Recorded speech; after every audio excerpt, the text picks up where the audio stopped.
Interior Cabinet Secretary Joseph Nkaissery says the decision to close Dadaab refugee camp will not change because it has become a hosting ground for Shabaab terrorists. He says key terror attacks in the country like Westgate and Garissa University College that claimed hundreds of lives were planned in the camp, hosting more than 600,000 refugees from the war-torn Somalia.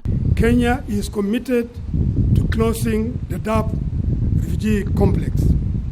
This decision has been made by government reflecting the fact that the camps have become hosting ground for Shabaab, as well as centers of smuggling and contraband trade, beside being enablers of illicit weapon proliferation. Considering the changing landscape of global terrorism, with the new terrorist entities seeking to root themselves in our region, it would be inexcusable for the Kenyan government to overlook its primary constitutional responsibility to protect our citizens and their property.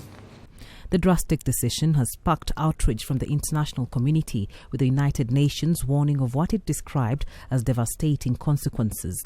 But Nkaissery, who spoke at a news conference this afternoon, says the refugees must be sent back to their countries, having already gazetted a task force that will oversee the repatriation process that kicked off in 2014. Hosting of refugees has been costly for Kenya. As a country, we have been glad to help our neighbors and all those in need, sometimes at the expense of our security. There comes a time when we must think primarily about the security of our people. Ladies and gentlemen, that time is now. The camps are now completely overcrowded. They are built for far less numbers, and the international community has never moved to address this. The environmental impact has been disastrous for host communities. I'm Othoni Waweru for Capital TV.